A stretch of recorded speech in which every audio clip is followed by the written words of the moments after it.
It started with something small, a paper bag, a coffee cup, and a bump that wouldn't have mattered if the world had just paused long enough to care.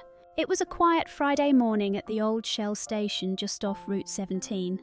Not the kind of place tourists visit, just an old corner where locals grab gas, cigarettes, or a biscuit on their way to somewhere else. Eli Thompson, 84, stood by pump number 3. His jacket was military green, the kind you don't see much anymore. The patch on his shoulder was frayed, his boots had long since lost their shine, but he still stood straight, like a man who remembers how. In one hand he held a small paper bag, eggs, milk and 2 apples. In the other, he held nothing but time. As he turned toward the bench near the ice machine, he brushed shoulders with a man coming out of the convenience store. Younger, bigger, wearing a white tank top, mirrored sunglasses and holding a fresh cup of coffee. The coffee splashed. Just a few drops. The man stared at the stain on his shirt like someone had insulted his bloodline. Then without warning he shoved Eli. Hard. The bag tore as it hit the pavement.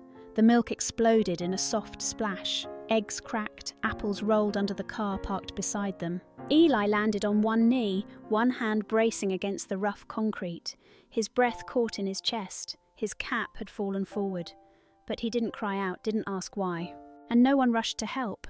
The woman filling gas 2 pumps over turned her back. A teenage boy looked up from his phone and looked back down. Even the man in the rocking chair by the door just shook his head and sipped his soda. Eli pushed himself up slowly. No anger, no blame, just a quiet sigh like he'd seen this kind of day before. He picked up what he could, tucked the bruised apples back into the torn bag, picked up the empty milk carton and set it gently in the trash can, brushed his jacket off like he still believed in keeping things neat. The man who shoved him, he was already back in his truck, music blaring, windows down, like nothing happened. Eli walked over to the bench and sat down. The sun caught the top of his head, lighting up the white in his hair. His lip had a small cut.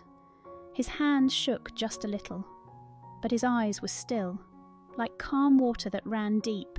No one asked if he was okay. No one offered a word. And for a few long minutes, Eli just sat there, quiet and alone. A soldier once, a stranger now. Then slowly he reached into the inside pocket of his jacket, pulled out an old flip phone, opened it with one hand, and pressed a single button. The flip phone lit up with a soft blue glow.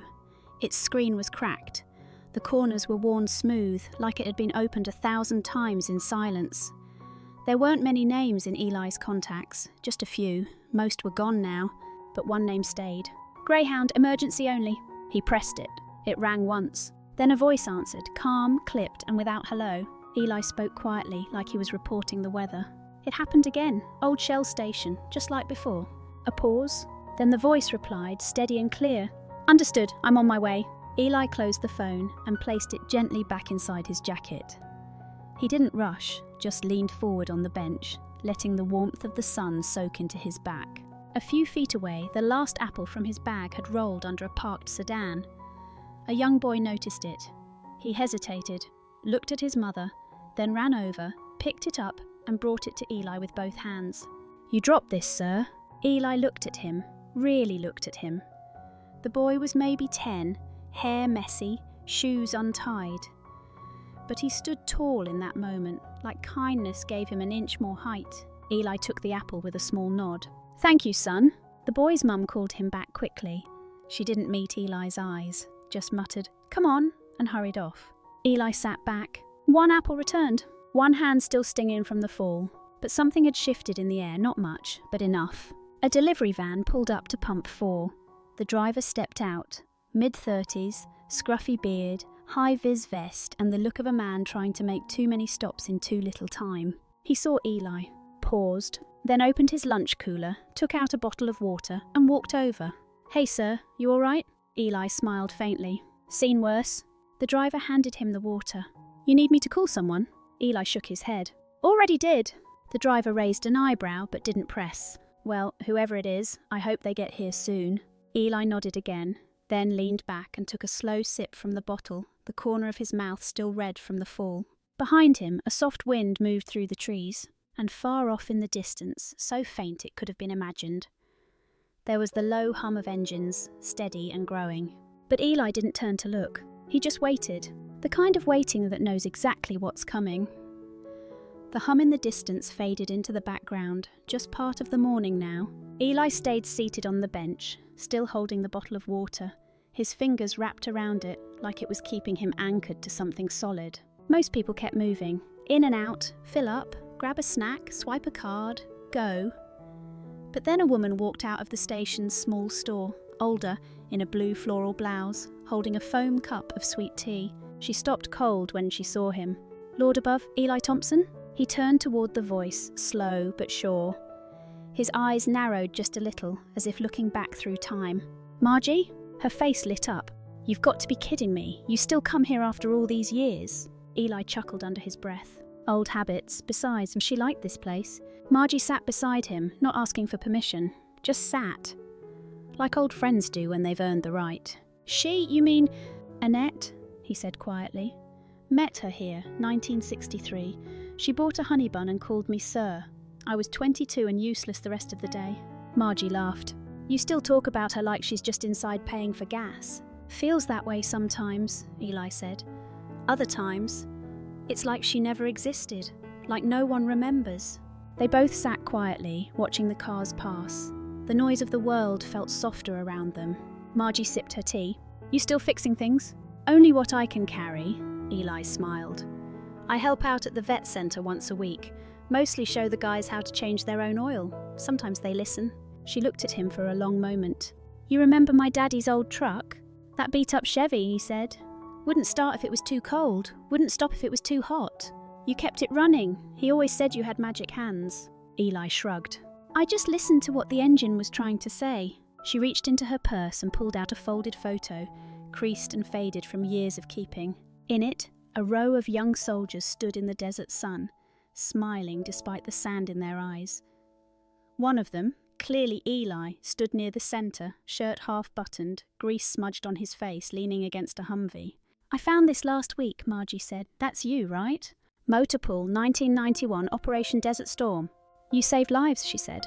Eli's eyes didn't leave the photo. "I fixed broken engines, tried not to lose good men." She reached out and rested her hand on his arm. "That still counts." For a moment, neither of them spoke. The sounds of the gas station moved around them like background noise. Life kept going, but there on that bench it felt like the clock had stopped for just a minute. Then from down the road the hum came back. Clearer now. Lower. Closer. Margie turned her head. "That sounds like..." But Eli didn't answer. He just sat a little straighter, folded his hands in his lap, and whispered, "They found me." The hum turned into a rumble. Not loud, but low. Steady. Familiar in a way that didn't need explanation to certain kinds of men. Margie shaded her eyes with one hand. "Eli, is that..." Before she could finish, 3 military-style jeeps rolled into view from the east, their tyres crunching gravel as they slowed to a stop across the lot. Not fresh-off-the-line vehicles, these were older, painted olive green, with canvas tops and dull, scratched-up doors that had seen more than just Sunday parades. No sirens, no lights, just presence. The first one stopped directly in front of the station. The driver stepped out, tall, lean, mid-40s. His uniform wasn't crisp like ceremony wear. It was worn, dusty at the knees, sleeves rolled up. On his right arm, a patch that read VSO, Veteran Service Officer. He walked up to the bench, and without hesitation dropped to one knee. Eli didn't flinch, he just looked him in the eye. The man's voice was steady. "Sir, I got here as fast as I could." Eli gave a slight nod. "You made good time." They shook hands. Not the kind of shake you give a stranger. The kind you give a man who once pulled you out from under fire or carried your weight when your leg gave out. Margie's eyes welled up. "Who is he?" she whispered. Eli kept looking straight ahead. "That's Reyes, we served together, Iraq. He owed me a favour." Reyes stood up, then turned to the small crowd now starting to gather. Cashiers from inside, a few drivers, a teenager filming quietly by the soda machine. "This man," Reyes said clearly, "served this country for nearly 4 decades. He fixed what was broken. Engines, trucks, sometimes people. He never asked for attention, but today, he's getting it." The station was quiet. Even the guy with the camera lowered his phone. Reyes gestured behind him. From the second jeep, a woman stepped out, African-American, early 30s, in a crisp green uniform. She carried a folded flag in her arms, not in a triangle, not for mourning, just held it like a gift, something sacred. She walked to Eli and handed it to him. "With respect," she said, "from all of us who served after you, you paved the road." Eli took the flag carefully, as if holding something alive. He looked around, not proud, not smug, just steady. "I'm not here to make a scene," he said softly. Reyes smiled. "You didn't, they did." A few feet away, the man who had pushed Eli earlier was standing near his truck, frozen, watching. He didn't speak, didn't move, just stood there, shrinking by the second. Eli noticed him, but didn't say a word. He turned to Reyes. "You bring the others?" Reyes nodded toward the third jeep. "They're waiting." Eli stood up from the bench. His back was still straight, his hands steady now, and as he walked toward the group of soldiers waiting by the vehicles, the people around the gas station parted. Quietly, respectfully, like they finally saw him for the first time. No one had planned for it. There were no sirens, no announcements, no cameras flashing for attention. But somehow, the energy around the gas station had changed. People who were just passing through now stood still. The woman who had rushed her child away earlier now held his hand and watched silently. The teenage boys by the vending machine had stopped scrolling, and the man who had been sitting in the rocking chair, silent during the shove, silent during the fall, stood up and took off his ball cap. Eli didn't say anything. He didn't need to. He stood beside Reyes and the others, flag still folded in his arms, the sunlight resting soft on his shoulders. The man who had pushed him, Kyle, remained by his truck. His sunglasses were off now. He looked different somehow, smaller, or maybe just quieter, like something heavy had settled inside him. He took a slow step forward, then another. People turned to look, but Kyle didn't speak, not yet. Instead, a voice came from the edge of the crowd, a young woman, maybe in her late 20s, holding a set of car keys and fighting back tears. I saw what happened. I didn't do anything, I'm sorry." She looked down at the pavement like it might forgive her. Eli glanced at her, gave the gentlest nod. "You're here now." And that was enough. Next to her, a young boy lifted his hand in a clumsy salute. His mum gasped softly but didn't stop him. Eli smiled. "You got that backwards, son, but I appreciate it." The boy grinned wide and dropped his hand. Then slowly, like a wave that didn't crash but rose with quiet strength, more people stepped forward. A delivery driver offered a towel. A teenage girl pulled a water bottle from her backpack. Even the store clerk, who had been hiding behind the counter earlier, walked out and placed a fresh bag of apples on the bench where Eli had been sitting. No one gave speeches, no one needed to. What had started as a moment of silence, born out of shame, had become a moment of presence, of recognition. They didn't just see an old man anymore.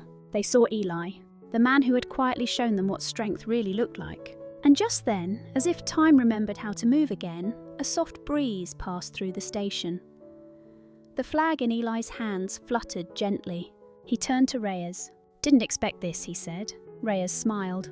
Neither did they. Kyle stood a few steps behind the crowd now. He wasn't trying to run. He wasn't pretending it hadn't happened. He just looked lost. His shoulders slumped, his hands shoved deep into his pockets like they were holding something back. The heat of the day had settled, but there was a different kind of pressure in the air now. He took another step forward. The gravel crunched under his boot. A few people turned to look, unsure of what would happen. But Eli didn't move, didn't brace, didn't flinch. Kyle stopped a few feet away, eyes low. "Sir?" He cleared his throat, tried again. I didn't know. I just thought you were some guy getting in the way. I didn't think." Eli looked at him. Not with anger, not even disappointment. Just quiet stillness. The kind that made people want to speak more carefully. Kyle kept going. "I was having a bad morning. I spilled my coffee. You bumped into me and I..." He shook his head. "No, that's not an excuse. I lost my temper and I hurt you. I'm sorry." For a moment no one said a word. Eli looked down at the folded flag still resting in his hands, then back up at Kyle. "You don't know what someone's carried just by looking at him." His voice was calm, clear. "I've carried a wounded friend through a minefield, buried brothers, buried my wife, and this morning I carried 2 apples and a carton of milk." He paused, letting the weight of the moment land where it needed to. "You knocked me down for brushing your arm, but that wasn't about me. That was something in you that broke, not mine to fix." Kyle swallowed hard. His eyes were glassy now. "I don't want it to stay like this. I want to make it right." Eli tilted his head. "You can't undo it, but you can carry it forward. That's what men do. Not run, not blame. They carry what they've done, and then they help carry others." Kyle nodded, quiet. Behind him, Reyes stepped forward, arms crossed but not cold. "There's a vet centre across town. We need volunteers, people who'll show up, clean floors, listen, push wheelchairs, carry groceries, nothing flashy." He looked Kyle in the eye. "Think you can do that?" Kyle hesitated, then nodded. "Yes, sir." Eli gave a small smile, just enough to be felt, not seen. "Good, then you've already started." And just like that, it was done. No applause, no spotlight. Just a man admitting he was wrong, and another showing him how to be right. The crowd didn't clap. There was no need. What just happened didn't call for noise. It called for stillness. Kyle stepped back, almost like he needed space to breathe. He didn't wipe his eyes, didn't try to explain himself again. Some things just hang heavy until you're ready to carry them. Eli looked out over the gas station lot, the same one where no one had helped him less than an hour ago. But now, people stood differently, straighter, softer, like they were remembering something they didn't know they'd forgotten. Reyes placed a hand on Eli's shoulder. "You want a ride?" Eli shook his head. "No, I'm good." He glanced down at the flag still resting in his arms, then turned to the fresh bag of apples left on the bench. He took one, turned it in his hand, then tucked it into his jacket pocket like a keepsake. "I think I'll walk." Reyes smiled. "Same old Eli." "Guilty," Eli replied. He stepped away from the bench slowly, not from weakness but from rhythm. The kind of steady pace you see in men who've marched longer roads than most. As he passed Kyle, he gave him one last look, not a warning, not a lesson. Just a look that said, "You know what to do now." Kyle didn't speak, just nodded. And Eli kept walking, past the gas pumps, past the red box machine, past the place where he'd hit the pavement earlier that morning. Margie called out softly, "Eli, are you sure you're all right?" He paused, just for a second. "I've been worse, but today I feel seen." She smiled, wiping a tear from her cheek.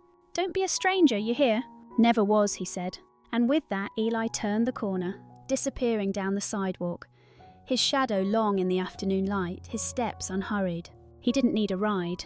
He didn't need a crowd. All he needed was the quiet and the road, because some walks aren't about where you're going. They're about what you leave behind. The vet centre wasn't much to look at, just a single-storey brick building with a flickering porch light and a hand-painted sign that read, "You're not alone." Some of the windows were cloudy from age, the ramp out front needed repainting, but inside there was warmth, coffee always on, jokes always flying, and silence always understood. Kyle showed up on Monday, not with a press release, not with a camera, just a baseball cap pulled low, hands in his pockets, and eyes that didn't know where to land. Reyes met him at the door. "You showed up, that's the hardest part." Kyle shrugged. "I figured I owed somebody." Reyes looked him over for a moment, then handed him a broom. "Start here." And so he did. He swept the entryway. He cleaned out old coffee filters. He stocked water bottles in the fridge. And no one applauded. No one even said thank you at first. But the next day, someone handed him a donut without asking. The day after that, a Vietnam vet named Roy pulled him aside and said, "My son came back from Iraq angry too. Never forgave himself for things he didn't even do. You remind me of him." Kyle didn't know what to say, so he listened, and that became his job. Listening to war stories, to laughter laced with pain, to silence that didn't need to be filled. On Thursdays, he helped Eli with small errands, carrying groceries, fixing light bulbs, sometimes just sitting out front while Eli sipped his coffee. They didn't talk much, but every now and then Eli would pat his shoulder and say, "You're doing all right, kid." And that meant more than any apology could. Weeks passed, then months, and the kid who once shoved a man over spilled coffee was now pushing wheelchairs, refilling bird feeders, helping a widow fix a leaky sink. He never told people what happened at the gas station. He didn't have to, because who he was becoming said more than where he started. No one planned a ceremony. That wasn't Eli's style. But one morning, just before sunrise, a small crew from the town's maintenance department pulled up behind the old Shell station. They worked without fanfare, just quiet murmurs and the soft clink of tools. They bolted a metal plaque to the brick wall just above the weathered wooden bench where Eli used to sit every Friday. It wasn't fancy. No gold trim, no spotlight. Just brushed bronze with 4 simple lines. He never asked to be seen, he simply stood. And the world got better because he stayed. By noon, people began to notice. A man from the diner brought flowers. A woman left a photo of her father in uniform. Kids from the nearby high school art class painted the old bench navy blue and sealed it with care. And on the wall above it, the plaque caught the sunlight just right. They called the little park behind the station Briggs Field, a quiet corner with 2 picnic tables, a flagpole, and the sound of birds more often than traffic. Ely never made a big deal out of it. He didn't stop coming. He still showed up every Thursday. Same jacket, same slow walk, same steady eyes. Sometimes he sat alone watching the sky. Other times he'd chat with a passerby or wave at a car honking as it passed. He never mentioned the plaque. But sometimes, when no one was looking, he'd run his fingers across the edges like he was reading it by touch alone. Kyle would visit too, not every day, but often enough that people began to recognise him, not as the guy who pushed that old man, but as the one who helped repaint the benches, fix the water fountain, or quietly trimmed the overgrown grass near the fence. He never sat on Eli's bench. That spot was sacred. But he always stood nearby, sometimes with a broom, sometimes with a rake, sometimes with nothing but his thoughts. And every so often he'd glance up at the plaque and nod, not to be seen, but to remember. Because not all heroes wear medals. Some just sit quietly on wooden benches, making the world a little more human. One Thursday at a time. One Thursday afternoon, the bench sat empty. The plaque still gleamed, the apples in the crate beside it were fresh. The flag above the pole waved gently in the breeze. But Eli wasn't there. Not that day. Kyle showed up around noon, like he always did. He watered the flower bed, picked up a few gum wrappers from the sidewalk, and checked the bolts on the bench just like Eli had shown him. But the spot stayed empty. He waited. Half an hour passed. Then an hour. Finally, he pulled out his phone. Not to call, but to check the vet centre's message board. There it was. Mr. Thompson passed away peacefully in his sleep, surrounded by family. Services will be private, per his request. Kyle stood still for a long time. The world didn't pause. Cars still drove past. A plane cut across the sky.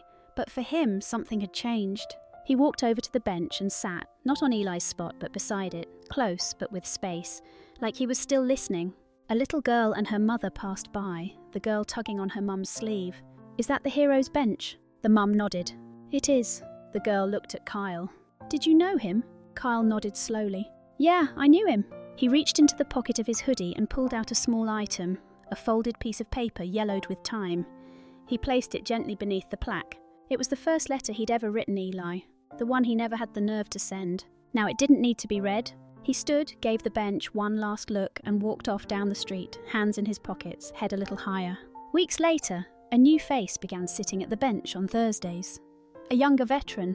Different branch, different war, same faraway eyes. People started leaving notes under the plaque. Messages of thanks, of regret, of love.